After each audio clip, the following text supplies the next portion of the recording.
Hello friends, இந்த வீடியோவில் ஒரு முக்கியமான அப்டேட் தான் பார்க்க போகிறோம். அது என்ன அப்டேட் அப்படின்னு பார்த்தீங்கன்னா, இந்தியன் ரயில்வேல பார்த்தீங்கன்னா புது ரூல் வந்து அப்டேட் ஆகிருக்குது. ஆர்ஏசி டிக்கெட் கிடைக்குது இல்லையா, ஸோ அந்த பேசஞ்சருக்கான அப்டேட் தான் இது. ஸோ தட் இந்த அப்டேட் என்ன அப்படின்றத நம்ம தெரிஞ்சுக்கலாம்.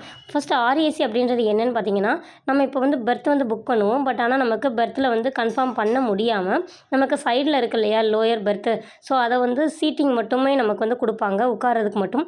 ஸோ தட் அதுதான் ஆர்ஏசி டிக்கெட். அவங்களுக்காக என்ன அப்டேட் வந்திருக்குது அப்படின்றதான் இந்த வீடியோவில் பார்க்க போகிறோம். இது வரைக்கும் நம்ம சேனலை யாரும் சப்ஸ்கிரைப் பண்ணாமல் பார்த்துட்டு இருக்கிறீங்கன்னா மறக்காமல் சப்ஸ்கிரைப் பண்ணிக்கோங்க. அப்போ தான் நான் வீடியோ போட்டதும் உங்களுக்கு இமீடியட்டாக நோட்டிஃபிகேஷன் ரிசீவ் ஆகும்.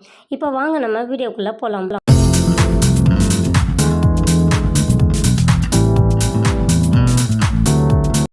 நீங்கள் அடிக்கடி ட்ரெயினில் பயணம் செய்கிறவங்களா இருந்தீங்க அப்படின்னா உங்களுக்கு இந்த ஆர்ஏசி அப்படின்ற பேரை நீங்கள் கண்டிப்பாக கேள்விப்பட்டிருப்பீங்க. இது என்னென்னு பார்த்தீங்கன்னா, நம்ம வந்து பெர்த் வந்து நமக்கு கிடைக்காம இருக்கும்போது வெயிட்டிங் லிஸ்ட்டில் தான் டிக்கெட் இருக்கும். ஓகே, வெயிட்டிங் லிஸ்ட்டில் இருக்கிற டிக்கெட்டில் நமக்கு ஒரு வேளை பெர்த் கிடைக்கலாம். அப்படி கிடைக்காம போனால் அட்லீஸ்ட் வந்து ஆர்ஏசி டிக்கெட், அதாவது சைடு பெர்த் இருக்கு இல்லையா, அதோட லோயரில் இருக்கக்கூடிய சீட் மட்டும் கொடுப்பாங்க. அந்த டிக்கெட்டாவது கிடைக்கலாம் அப்படின்னு சொல்லி நம்ம புக் பண்ணுறோம் இல்லையா. ஸோ தட் அதில் ஆர்ஏசி அப்படின்றது நமக்கு உட்காரதுக்கு மட்டுமாச்சும் நமக்கு கன்ஃபார்ம் ஆகும் இல்லையா, அந்த டிக்கெட் தான் வந்து ஆர்ஏசின்னு சொல்லுவாங்க.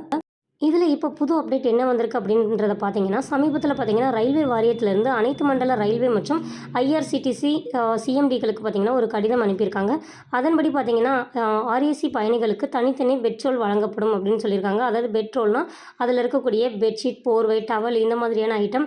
அதில் பார்த்தீங்கன்னா முழுமையான விசாரணைக்கு பிறகு ஏசி வகுப்பில், அதாவது ஏசி சேர் கார் அந்த கோர்ஸ் தவிர மிச்ச எல்லாமே ஏசி வகுப்பில் பயணிக்கக்கூடிய ஆர்ஏசி பயணிகளுக்கு போர்வை, பெட்ஷீட் மற்றும் டவலோட தலையணை உரை உட்பட முழுமையான பெட்ரோல் கிட் வந்து வழங்கப்படும் அப்படின்ற மாதிரி முடிவு செஞ்சுருக்காங்க. எதுக்காக இந்த நடவடிக்கை எடுத்திருக்காங்க அப்படின்றது பார்த்தீங்கன்னா, ஏசி வகுப்பு பயணத்திற்காக நமக்கு கிட்ட அமௌண்ட் வந்து வசூல் பண்ணுறாங்க இல்லையா, அதில் பெட்ரோல் கட்டணங்களும் பார்த்திங்கன்னா சேர்த்து தான் நம்மக்கிட்ட வசூல் பண்ணுறாங்க. ஸோ தட் அந்த அடிப்படையில் நமக்கு ஒருவேளை ஆர்ஏசி இருந்தாலும் டிக்கெட் வந்து அவங்களுக்கு ஃபுல் பெர்த் கிடைக்கல, ஆர்ஏசி தான் கிடைக்கிது அப்படின்னாலும் அவங்களுக்கும் இந்த கிட் வந்து கொடுக்கணும். அதனால் வந்து நமக்கு பக்கத்தில் நியர்பை நமக்கு உட்கார்ந்துருக்கிறவங்க கூட சண்டை ஏற்படுறது, இந்த மாதிரியான ப்ராப்ளத்தையும் தவிர்க்கிறதுக்காக எவ்ரி பேசஞ்சருக்கு இதை கொடுக்கணும். பெர்த்து கன்ஃபார்ம் ஆனவங்களுக்கும் சரி, இல்லை ஆர்ஏசி மட்டும் கிடைச்ச பயணிகளாக இருந்தாலும் சரி, அவங்களுக்கும் பார்த்திங்கன்னா இந்த பெட்ஷீட், டவல், இந்த தலையணை உரை இது எல்லாமே வந்து இந்த கிட் வந்து கொடுக்கணும் அப்படின்ற மாதிரி சொல்லியிருக்காங்க. அது மட்டும் இல்லாமல் இந்த ஆர்ஏசி டிக்கெட் வாங்கிட்டு பயணம் பண்ணுற பேசஞ்சர் பார்த்திங்கன்னா அவங்களையும் இந்த பெர்த் வந்து கன்ஃபார்ம் ஆகி பயணிக்கிறாங்களோ அந்த பேசஞ்சருக்கு ஈக்குவலாக ட்ரீட் பண்ணணும் அப்படின்றதுக்காகவும் இந்த ரூல் வந்து அப்டேட் கொண்டு வந்திருக்காங்க. அவ்வளோதான் ஃப்ரெண்ட்ஸ், இந்த அப்டேட் கண்டிப்பாக உங்களுக்கு யூஸ்ஃபுல்லாக இருந்திருக்கும்னு நினைக்கிறேன். இந்த மாதிரி யூஸ்ஃபுல்லான அப்டேட் தெரிஞ்சுக்கிறதுக்கு நீங்கள் நம்ம சேனலை மறக்காமல் சப்ஸ்கிரைப் பண்ணிக்கோங்க. அப்படியே பக்கத்தில் இருக்கிற பெல் ஐக்கானையும் கிளிக் பண்ணிக்கோங்க. அப்போ தான் நான் வீடியோ போட்டதும் உங்களுக்கு இமீடியட்டாக நோட்டிஃபிகேஷன் ரிசீவ் ஆகும். இந்த வீடியோவை உங்கள் ஃப்ரெண்ட்ஸ் அண்ட் ஃபேமிலிக்கும் ஷேர் பண்ணுங்கள்.